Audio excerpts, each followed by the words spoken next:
Welcome to the Limitless Leaders podcast. This is a show where my guests and I explore and expand on all things mindset, leadership, and communication. On the show, I interview inspiring leaders, business owners, and entrepreneurs from all walks of life, where they share their stories, experiences, and lessons.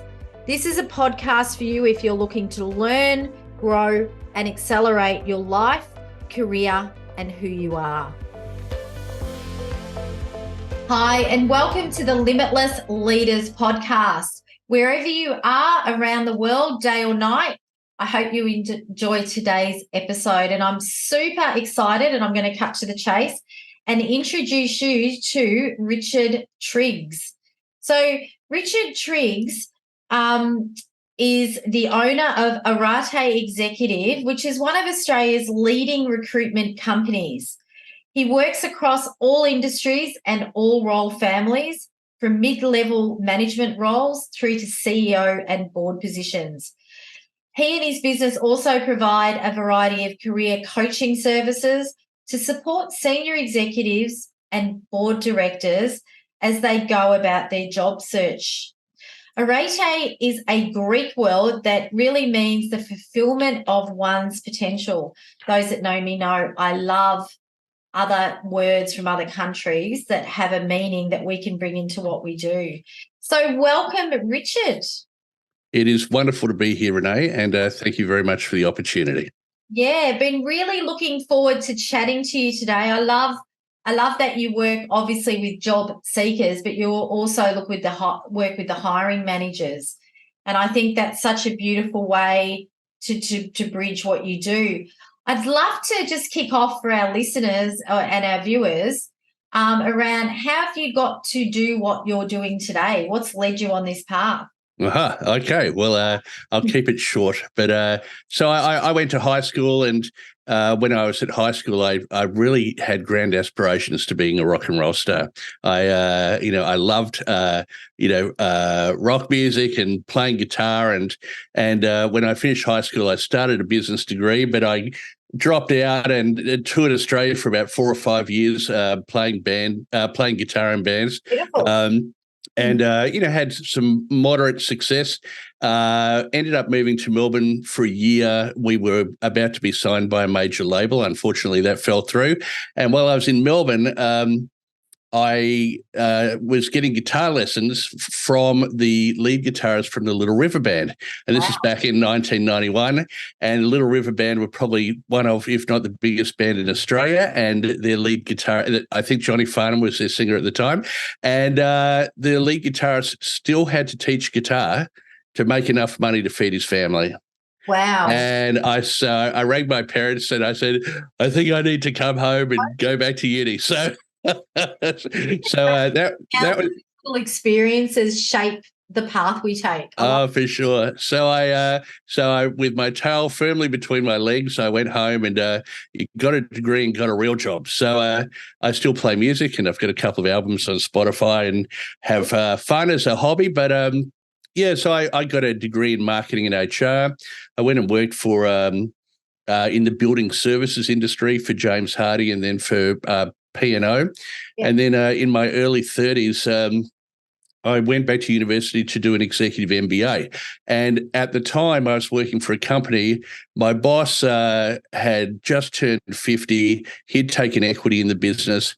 He was essentially the CEO. I was the COO or equivalent. And I thought, well, there's not really any career pathing opportunity here for me.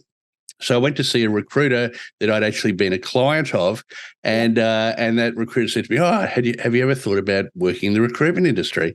So like I think most people, I just kind of fell into recruitment. It was never on my radar as something that I aspired to do, but I got into recruitment and I loved it. And I recognized very early that it wasn't hard to stand out as a recruiter. In fact, I worked for the biggest recruitment company in the world, and I realized if I wanted to be better than 9 out of 10 recruiters, I only had to do one thing: return people's phone calls. Yeah. Right. And even today, I talk to very, very senior executives every day. And what is their biggest complaint? You know what, Richard? When I was hiring, these recruiters wouldn't leave me alone. Now that I'm looking for a job, I can't even get somebody to return my phone call or reply to my email, which I think is absolutely appalling for an industry that works with people. Our product is people. Right? That's what the industry you're in. Yeah. So, I worked for a company I worked for that particular business for a year. Then I worked for another company for about 5.5 years. I ended up being an executive director and I sat on their board. Yeah. And then I suppose to politely say, I had a different view of the world than the owners of that business. So I ended up exiting, and not long after that, I started Arete Executive. So we started the business on the 1st of February 2009 at the height of the GFC, probably not the smartest time to start an executive recruitment company, but as the saying goes, fortune favours the brave.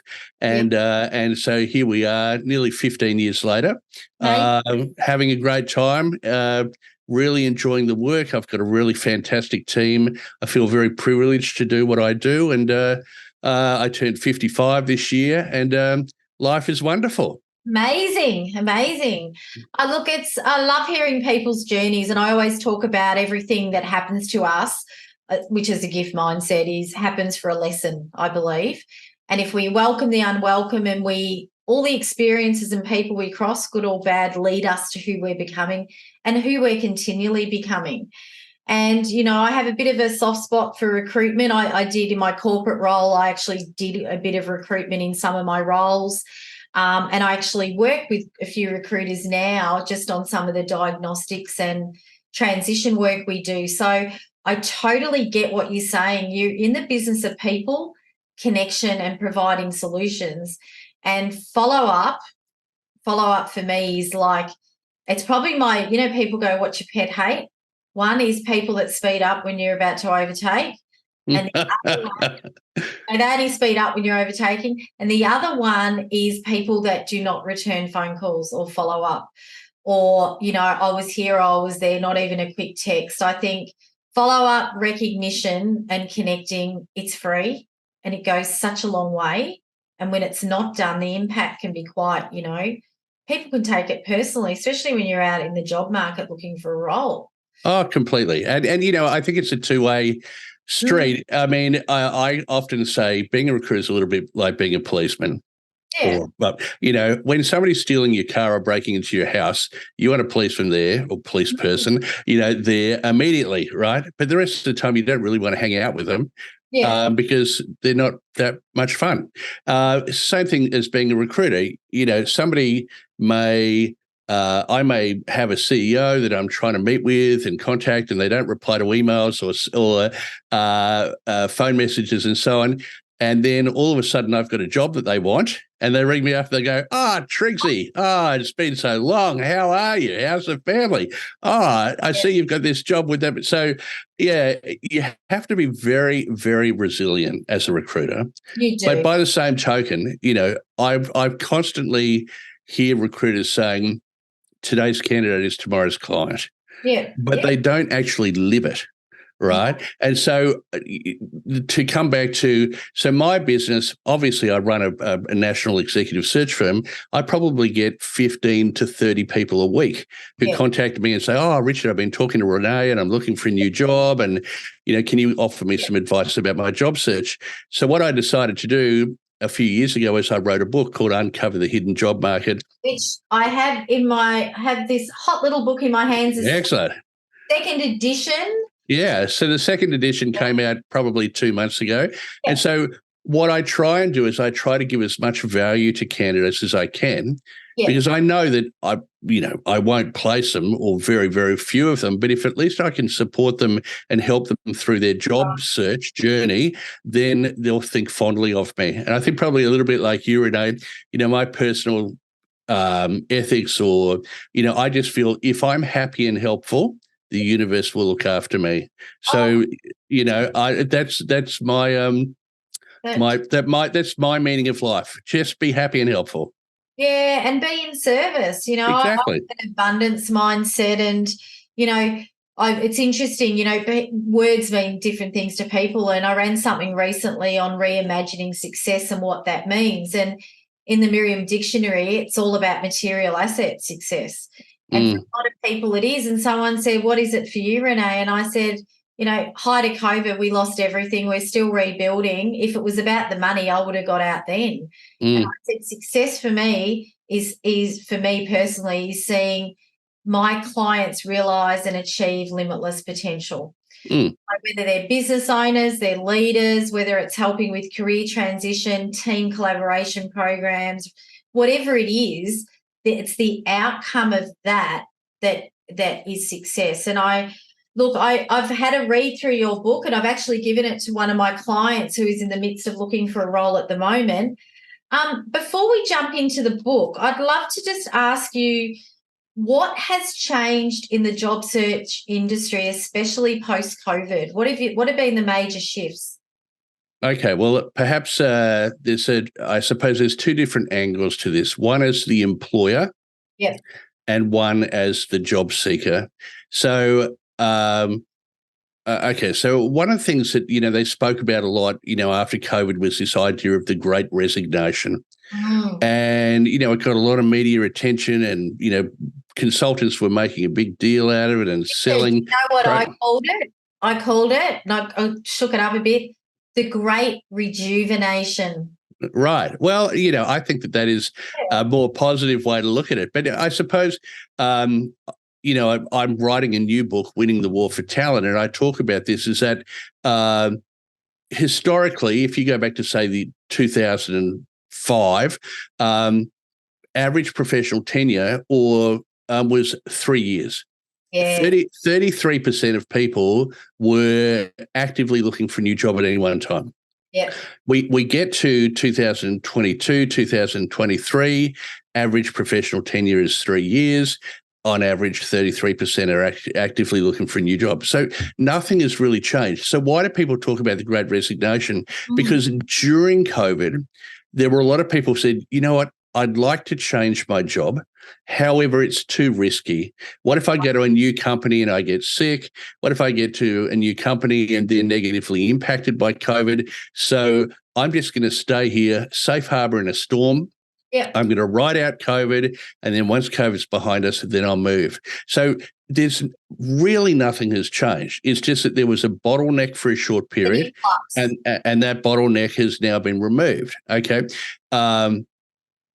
However, in saying that, what COVID created was a much more flexible workforce.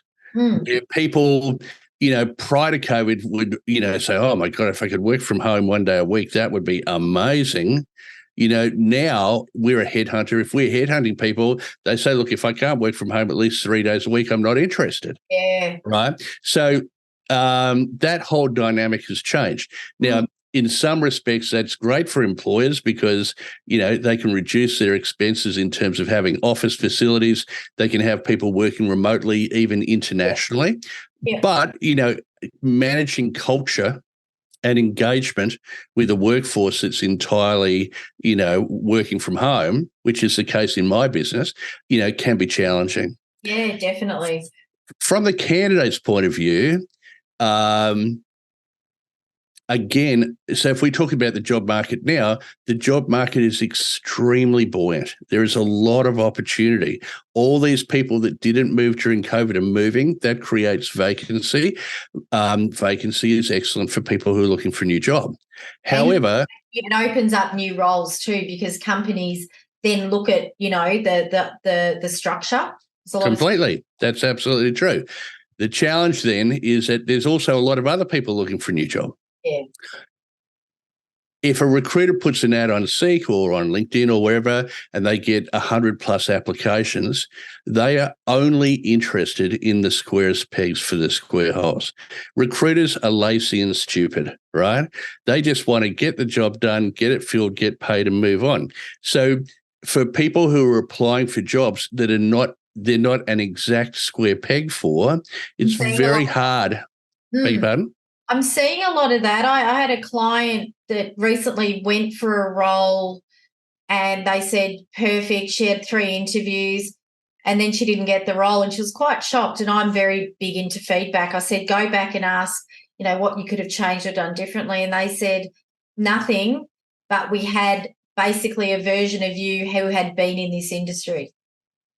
Well, I mean, okay, so in that particular situation, and obviously I don't know the details, but you'd say, well, wow, at least she got to third interview, right? So, right, and the process was good for her. We always say that. So yeah. So, yeah. But the other thing about it, Renee, is that at least 80% of the best jobs, they never even get advertised. No, they never get to a recruiter. I wanted to talk about that. Yeah. So, the thing is, for people who are limiting their job search to only talking to recruiters or seeing roles that are advertised, number one, they're seeing a very small percentage of the real roles. Number two, the competition for those roles is very, very high. And so they could be lucky and, and win a role fairly quickly, or they may be in the open market for a long time. Yeah. So what I've advocated to candidates for at least 10 years is the absolute opportunity for you is to get in front of the employer before the employer knows that they need you. Yeah. And if you can demonstrate that you can solve their problems and take away their pain, they will hire you even if they don't have a vacancy.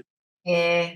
Big fan of this. And I think it used to be probably 15 years ago, it was about 70% of jobs unadvertised, and now it's 80%. And I'm a big advocate for this. And if you're listening or watching, I always say, I'm a big believer in don't do what you're good at, do what you're good at that you enjoy. So make sure you know what that looks like. Then don't even think of a role, but think of an industry that you're curious about that lights you up. Go to their website. LinkedIn now, we all know LinkedIn, and we'll talk about that in recruitment. LinkedIn is an animal. Like it can, if you use it the right way and leverage it, you can get on to anyone in any business. And you're right, then you're top of mind. So it's just a proactive, I guess, versus a reactive approach to job search. That's exactly right. From both sides of the equation. Yeah. LinkedIn came out. They realized fairly quickly that LinkedIn was not as it was originally intended, just a place for people to connect with old colleagues, etc., but it was a recruiter's goldmine. So they created a thing called LinkedIn Recruiter, which is a tool. It's very expensive, but we utilize it all day, every day, where you can literally go into LinkedIn and you can do keyword searches to find very particular candidates. What's happened from a hiring point of view, though, is that a lot of employers have engaged internal recruitment teams and said, look, we've got a LinkedIn recruiter license, so we're just going to reach out, send some emails and pray that the right person comes back. So from both sides, the employer, they need to be much more proactive in actually headhunting passive talent. And from the employee's point of view, they need to be much more proactive in reaching out to their employers of choice. And so LinkedIn is an incredible asset, but it also can, in some respects, make people a little bit lazy. It can, and sometimes spread the net too widely. Well, true. Well, let's talk about the job seekers out there. And I mean, I know there's a lot of movement in. I work in mid-tier corporate across 24 industries, and there's movement everywhere. There's restructures. There's a lot going on. And, like you said, there's people that have waited to get really past COVID to look for their next opportunity, or they've suddenly gone, I want to do my own thing. It's like 1 in 3 are having a side hustle. They want to get purpose from that. So there's a lot going on. But for those out there, and we do a bit of personal branding and LinkedIn branding, but I'd love your tips on if you are looking for a role and I get asked this a bit, and you actually have left your job, so you're unemployed. Are you better looking for next opportunity in this, or are you better having what I call your movie title, experienced FMCG professional? That's an excellent question. Yeah. Okay, so I suppose two different things. if I understand you correctly. So one of the things that you can do is you can put a little ring around your photo. It says looking for work or open for work or something like that. Yeah. Now, if you're legitimately looking for a new job, then absolutely you should put that there. Yeah. Because, if a recruiter or an employer sees that, they're going to be, if they go, wow, Renee looks fantastic, she could be awesome on our team. Oh, and she's open to work. I think that's what it's called, open to work. So that's great, right? Yeah. Obviously, you wouldn't put that there if you were still currently employed, right?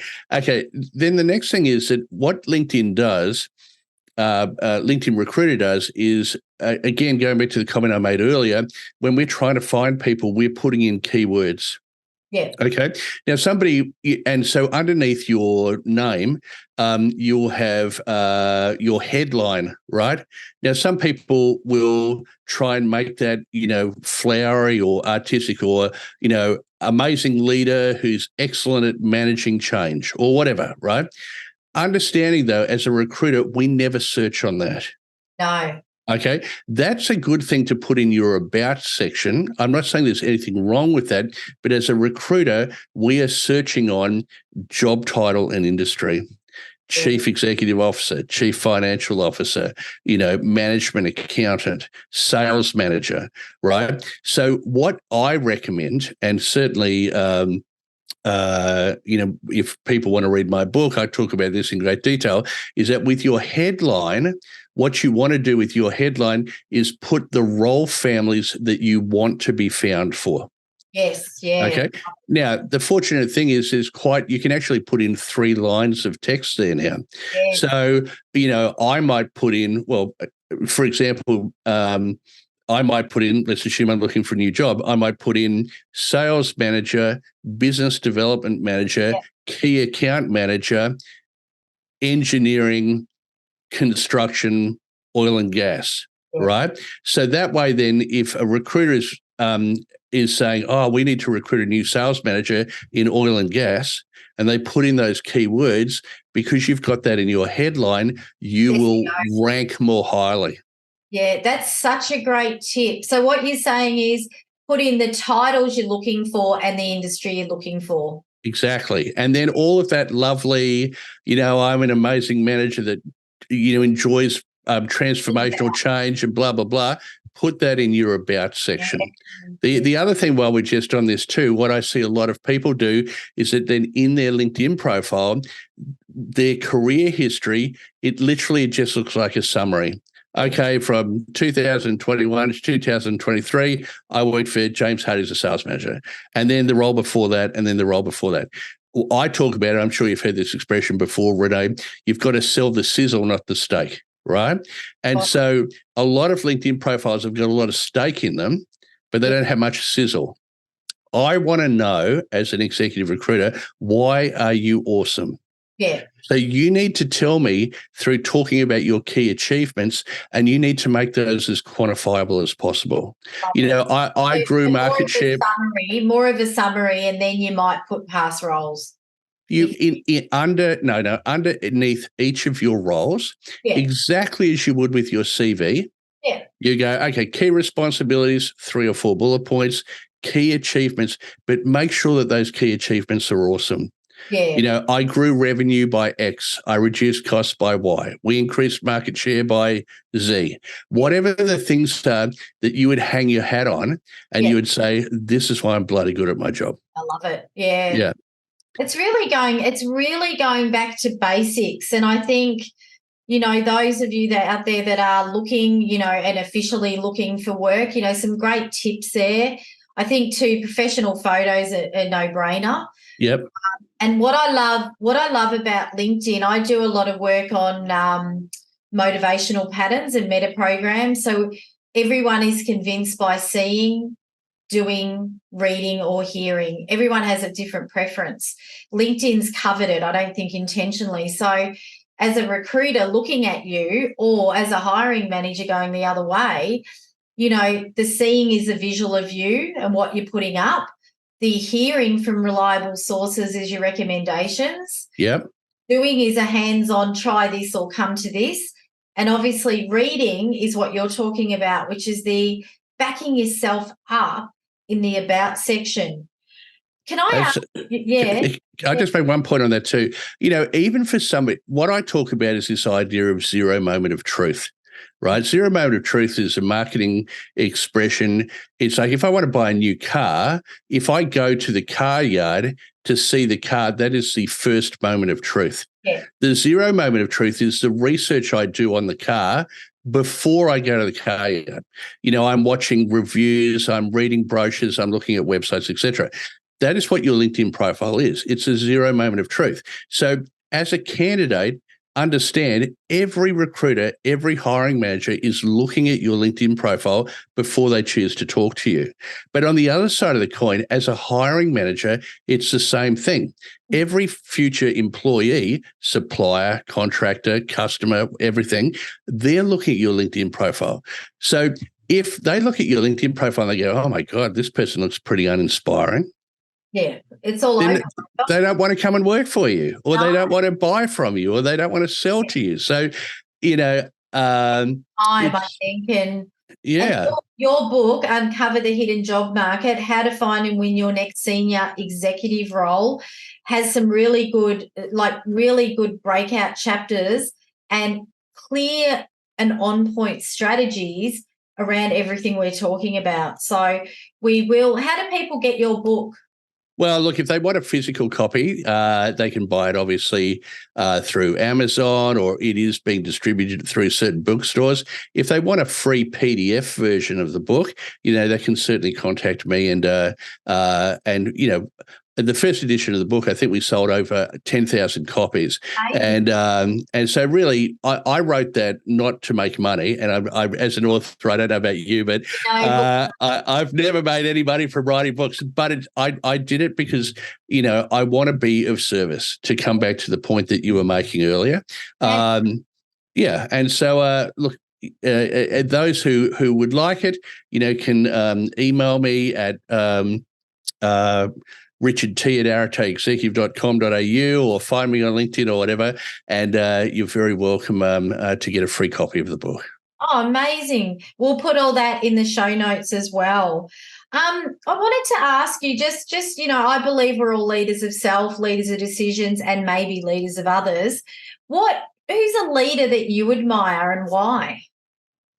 Well, it's interesting. I get asked this question occasionally, and rather than go to Richard Branson or Mahatma Gandhi or whatever, what I find most inspiring is somebody who is able to balance being a professional as well as potentially being in a relationship or being a parent, and being able to do those jobs well and do it from a holistic perspective.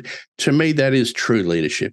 I mean, if you could go and look at, for example, Elon Musk, and you could go, oh my God, what an amazing leader, and look at all these transformational, new technologies and his vision for the world, and so on and so forth. But is there an appropriate balance across the other elements of his life? And maybe there is. I'm not in any way saying that there's not. But so I get the opportunity to meet and talk to leaders across a broad range of industries all day, every day. That's my job. And I think somebody with humility that is able to just competently go about what they do and still have a rich and wonderful life is very inspiring to me. I love that. And you've heard about the mirror, I'm sure, Richard.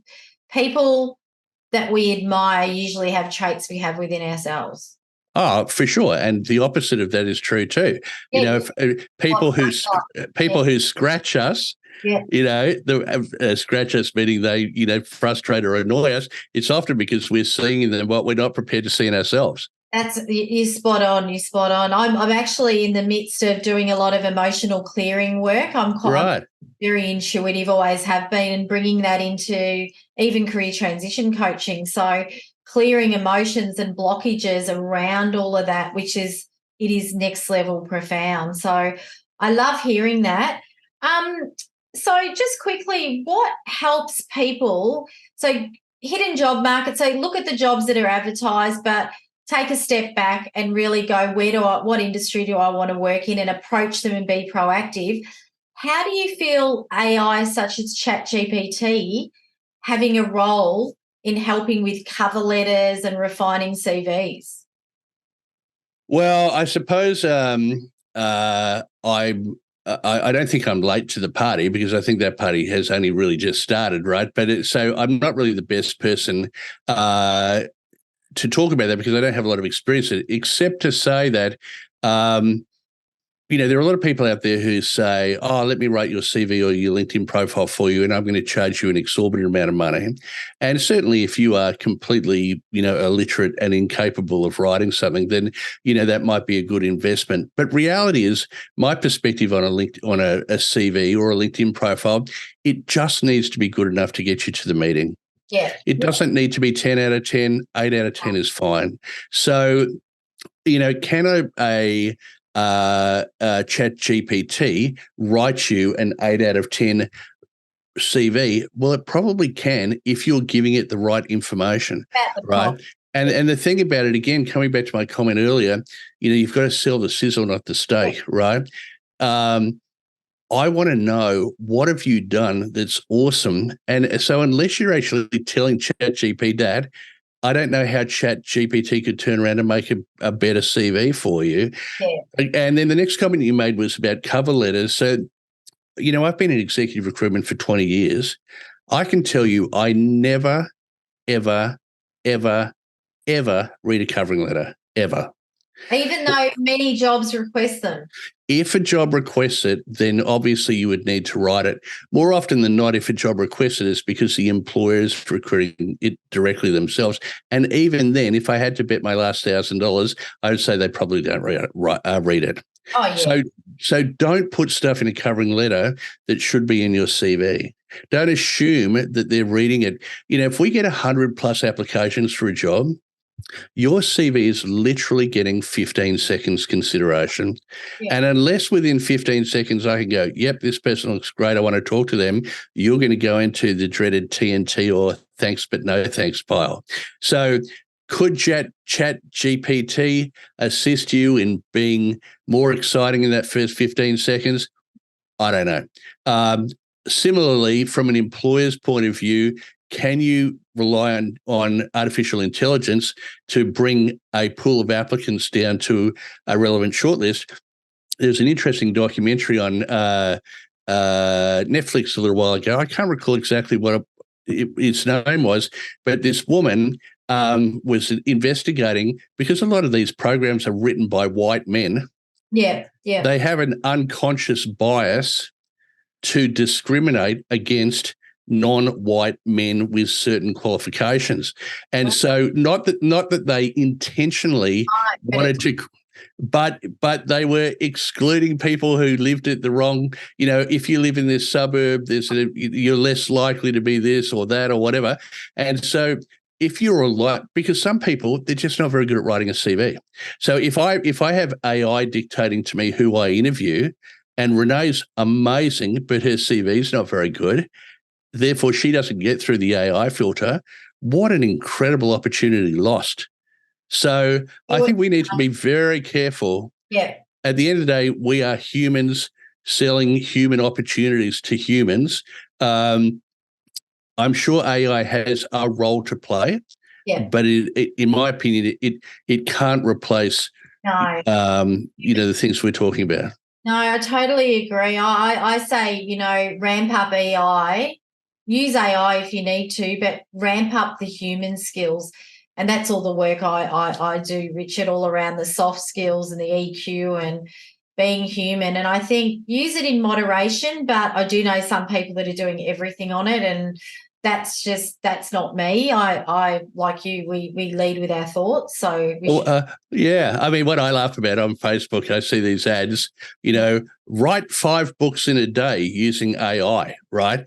To pay for this service, and you can write 5 books in a day. It's like, but it's not your book. No, and people won't hear your voice. Like now I've met you, so to speak, through this interview. I can hear your voice in the book, and I get that feedback too. People go, "Oh my God, gift mindset." I feel I can hear your voice reading it. Mm. Yeah, somebody said to me, "Oh, Richard, can you do an audible version of the book?" Right. So I went to the studio, the biggest studio that does those in Australia, and I said, "Oh, I'd like to do an audible version of my book." And she said, "Oh, do you want to speak it yourself, whatever, dictate it yourself, or get somebody to do it?" I said, "Look, I'd like to do it myself." So she said, "Okay, well, just read a chapter and send me the recording." And she came back to me and she goes, "Look, Richard, I think you need a professional voice, person." But then when I listened, she said, "Look, let me send you a few examples of some of the people we use." I listened to them. I went, "But that's not my voice." No, that's right. I did mine in the studio for Audible, and I did it. I did. Right. Yeah. Yeah. Yeah, I can't imagine somebody else reading my book. So I think I just need to do a bit more practice. Cross really well. I'm a bit surprised. Hey, just last question. There is a skills shortage, and they're saying now, I think it's 2029, it'll be like most roles will be based on soft skills because of all this technology coming through. What are your thoughts on that? Look, I think it's certainly true. There's a great documentary on, I think it's on YouTube. It's a few years old now. It's called "Humans Need Not Apply," Okay. right? And it's talking about how the agricultural revolution. So there were all these people, and then they invented agricultural machinery, and so there were less people required to work on farms. So then those people all moved into the cities and worked in factories. And then there was the industrial revolution where the factories became automated, and so the people weren't working in the factories anymore. So then they moved into service jobs. And then now there's this new revolution, particularly around AI. And so you look at some roles, like, I mean, how much 10 years ago, 20 years ago, if you were a lawyer, it was like, "Oh my God, you're a lawyer. Wow. Like that's a profession." 40, I think in this documentary, they're saying that at least 40 to 50% of lawyers won't have a job anymore because all of the precedent work that they do Can be done. will now be done by AI. Yeah. Radiographers, radiologists looking at X-rays, truck drivers. It's going to have printing even, but absolutely. So it's going to have a massive impact. So what is going to happen to those people, because they need to be gainfully employed? But a lot of this traditional skill set that we valued will no longer be valued. Absolutely, it is. It is this idea. I read another book. It was saying success is IQ plus EQ plus NQ. NQ being your networking quotient. The size and the value of your community and so on. So really, that is one of the only ways that you'll continue to be relevant and successful, is to actually, coming back to our original point right at the beginning, Renee, is to just be happy and helpful. Be happy, helpful, and human. And lead a life of service. AI will not be able to replace, the ability to actually communicate and build empathy. And but perhaps in the future it will. Yeah. And it's a good. I mean, at the moment, I think the latest stat is 71% of hiring managers are hiring on EQ, not IQ. So this is actually, this whole soft skills and this empathy and this, courageous leadership, all these things that sort of come from head, heart, and your intuition are really, they've been around a long time. I've been doing this work for 17 years, but really there's an awakening around it. I'm seeing it, and it's so right. Do you know what, Renee? I would really question that statistic. 71% of hiring on EQ. They might be in that, when I hire somebody, I trust my gut, right? But the reality is a lot of them make hiring. Sorry, I didn't say clearly. Hiring people based on the candidate. Oh, I see. Okay, I'm with you. Right. EQ versus IQ. So there's some big consultancies that I've done work with that you had to have 2 degrees to work for. not the case now. Well, look at what's happening, right? Look at what's happening with a lot of these big consultancies and all the trouble that they're getting into now because they've hired the smartest guy in the room or the smartest person in the room, but they don't have the balance of good ethics and morality, right? So I hear you. They're now putting a greater emphasis on EQ than IQ. That's right. Yeah, right. Which is really, really refreshing. And we do a lot of work, Richard, on we use the ECR, the Roach Martin Emotional Capital Report, which is profound. We've brought it into our business last year. But it looks at the 10 competencies of EQ, where you sit and where others see you and your gaps. Mm-hmm. It's like optimism, empathy, straightforwardness, self-knowing, all these things that sort of wording wouldn't have even been around years ago, but people get it. We could talk all day, so I've got some quick trivia for you. Always do on the Limitless Leaders podcast. All right. Your favourite word? Oh, are you allowed to say that word online? You can do the beep sounds. Quotes. I can do the beep sounds. Well, what would be my favourite word? Without thinking too hard about it, I would say resilience. Yeah, it's a beautiful word. The word in itself. Yeah. It comes from a Latin word resiliere, which means to bounce back. Yeah. And I think any true adult has had to bounce back over and over and over again. So it's not if you get knocked down, it's about whether you stand back up again. Yeah, spot on. What sound do you love? What sound do I love? I'm a guitarist, and I love the sound of a Les Paul played through a Marshall amp at very high volume. Oh, beautiful. Rock and roll, man. Yeah, rock and roll. You need to have that as your ringtone on film. Beauty. So cooking's my passion out of work. I'd love to ask you, last night on this beautiful planet, what would be your last meal? Wow, that's an excellent question too. I often play this game with my friends. So, when I was growing up, my mum, who was not a particularly good cook, but we used to have our birthday meal, and we were allowed to pick our birthday meal. And so I would always have beef Wellington, followed by her baked cheesecake. And so, look, I'm an absolute gourmet enthusiast. I run the Brisbane Long Lunch Club. Yeah. I love cooking and entertaining and so on. So I could go, foie gras or, whatever it might be. But at the end, nostalgic meals. That's right. If it was my last meal, I'd go, I'll have my mum's beef Wellington and cheesecake. That's beautiful. Yeah, I say food is a time machine to our memories. I'm actually running cooking and leadership retreats at the moment. Oh, that's excellent. I've been, lovely. Well, you'll have to invite me. Yeah, definitely. And last question, if you were to go into a different profession, what would that be? Well, I had grand aspirations of being a rock and roll star, but that didn't come to play.